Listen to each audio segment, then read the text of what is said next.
بسم الله الرحمن الرحيم اللهم صل وسلم وبارك على سيدنا محمد وعلى آله وصحبه والتابعين. Troisième partie du recueil de poèmes de Cheikh Tahar Badawi intitulé Tulipe du paradis. Mystère de l'enfance. L'enfance signifie, mes amis, fleur de l'âge, l'emblème de la vertu et diadème de bonté. Le soleil à rayons réchauffant au cœur du sage, l'équilibre des planètes par relief augmenté. Le poireau qui fait la roue montre en éventail beau plumage, celui par amour l'entretient. Enfin la ligne d'or de ce pêcheur du corail. Oedipe, prince recueilli sur le mont Cithéron, là où fut exposé par son père, roi de Thébès, averti par l'oracle sur le sort de l'enfant, porté par berger au roi de Corinthe, auquel fut interdit le retour jusqu'à Thébès. Hélas, sans vouloir, il cherchait en labyrinthe à tuer son père et jouir de Jocaste sa mère. Oui, au retour, il montra au sphinx son génie.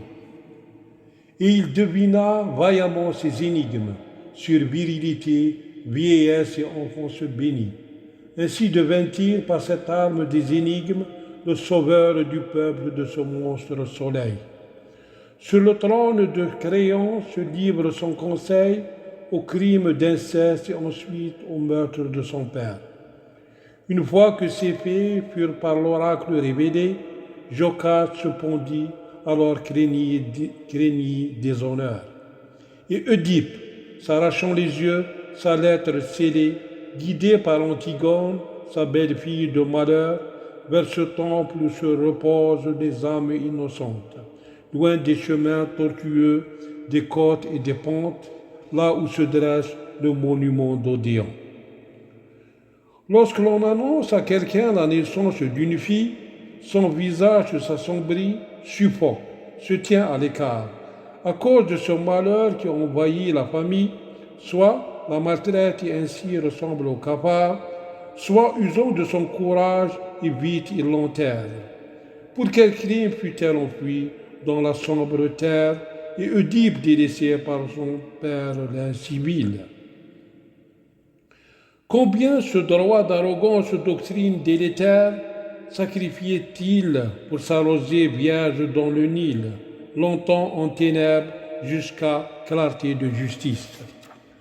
Lorsque Marie se rendit auprès des siens, portant l'enfant Jésus émanant de la grâce, sans plaisir charnel et parents gens de bien, calomnié par des gens incrédules en sursaut, fut délivré par son fils alors en berceau de l'incommensurable infamie des vautours. Ce prophète d'évangile qui sera de retour, symbole de travail, d'amour et sacrifice. Moïse, tout jeune, haïssait nourrice étrangère, rendue à sa mère alors qu'elle l'avait lancé dans un fleuve dont les eaux douces l'avaient avancé par la grâce vers la demeure du roi de misère. Arracha quelques poils de la barbiche pointue de Pharaon élu au retour abattu, et ainsi délivra des supplices du tyran, peuple d'Israël, l'impie, l'ingrat, l'arrogant. Voici de même, mes amis, un fort autre témoignage des nouveau-nés contre la femme du grand intendant, qui, éprise de Joseph, déchira sa tunique, utilisa les ruses des femmes pour que l'enfant commette sacrilège par relation trop classique. Heureux, il choisit le bagne plutôt que carnage. Regardez quel niveau eût atteint caractère du fils d'Abraham qui encouragea son père à l'immoler selon les vœux du puissant, le courage de cette perle dévouée et patient. Le fils fut racheté par sacrifice solennel. En plus, dans la postérité, leur souvenir se perpétue vénéré par mâles et femelles. Les hommes de Uhdoud se furent à tort calcinés, auxquels l'on reprocha de choisir la lumière. Bébé insista sa mère à ne revenir. Guerre en arrière, mais au contraire, il faut souffrir. La vie au moment sans liberté n'est qu'enfer, et celle-ci n'est que mort sans lutte ni amour. Cette mort, oui, qui elle-même a horreur du servage, te protège de l'honneur par le repos de toujours. Ô mon enfant, approche, je te donne pleine confiance. N'écoute guère les conseils de l'enfant de Suède, ni de ceux qui te reprochent la faible nutrition. Te regarde avec dédain. Prends-en ta vengeance. Marie-toi à la femme de ta foi, même s'il aide, que la vertu soit ton guide. Il faut que tu aides. Du foyer à l'école, ne fréquente guère la pègre.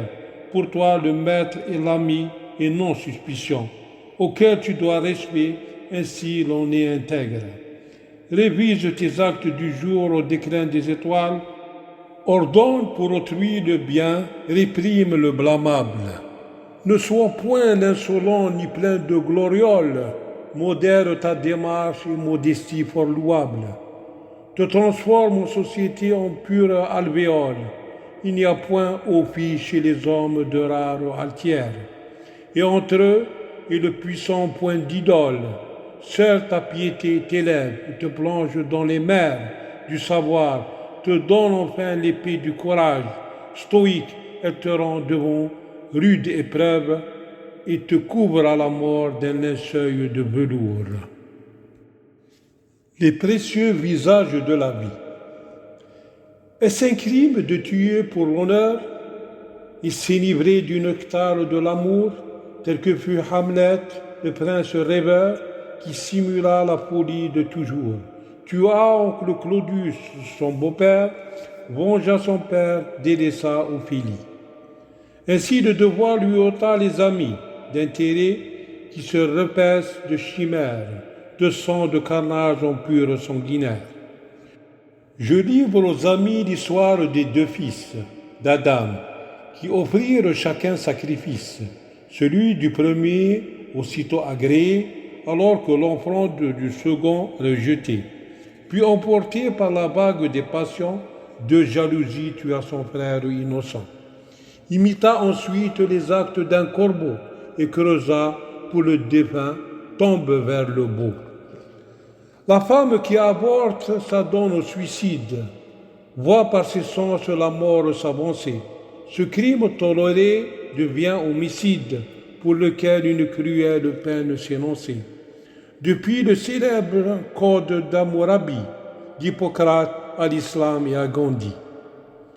La naissance de l'enfant, oui, ce bonheur qui empêche une nation de vieillir, ni devant l'ennemi de se voir périr, préparons-lui son terrain de labeur.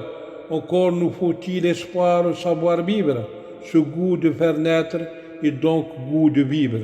Régulons un instant les naissances, mais repartir nos richesses et essences du progrès et pour nous faire de lance. Regardez comment notre maître rendit vie lorsqu'Abraham prit un jour 4 oiseaux, coupés par lui et placés en morceaux, les appela, alors sûrement séparés, accoururent vers lui, son cœur apaisé.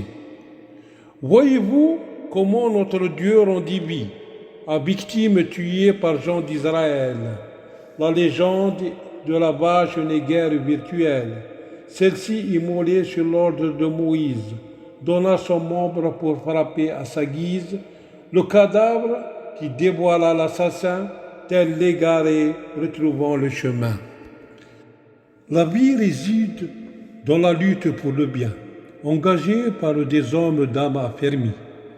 Ressemble sur colline aux fruits d'un jardin arrosé par l'homme, la rosée ou pluie, et planté d'arbres qu'alimentant vos ruisseaux ou hirondelles annonçant beau printemps, abeilles voltigeant, tuant en tout temps les mouches et tout être cruel et pernicieux. Pourquoi nos cœurs se sont-ils endurcis? Oui, tels que durs rochers ou plus encore. Il en est qui se fondent et l'eau en sort. D'autres enfin qui s'écroulent tels fruits meurtris par la grêle rendant hommage au réel. Il n'y a rien qui ne célèbre ces louanges sans que personne n'y comprenne quelque chose. Il n'y a donc guère d'inertie créature. Tout néant entraîne vie à toute structure. Règle éternelle de la tombe jusqu'aux anges. Certains existent et ressemblent à une rose qui se consume en offrant son parfum. D'autres se suicident et ne résolvent rien de leurs problèmes dans le gouffre ils s'enfoncent. Tout risque naturel, volcan, incendie, séisme, effet du climat, maladie, guerre, famine, a pour cause l'insolence. Du roseau, voulant déchirer la terre, atteindre la hauteur des montagnes, boire d'un coup eau d'océan et des mers, se livra au sort de la belle grenouille qui, enviant un jour la force du taureau, buva aveuglément du champagne et s'éclata en tonnerre et morceaux. De même, les sabbats connurent le beau signe de grandeur, mais lorsqu'ils se détournèrent, virent leur digue inondée et tel un cygne qui, énorgueilli, dévora propre mer, puis, à fruits amers, devinrent leur jardin.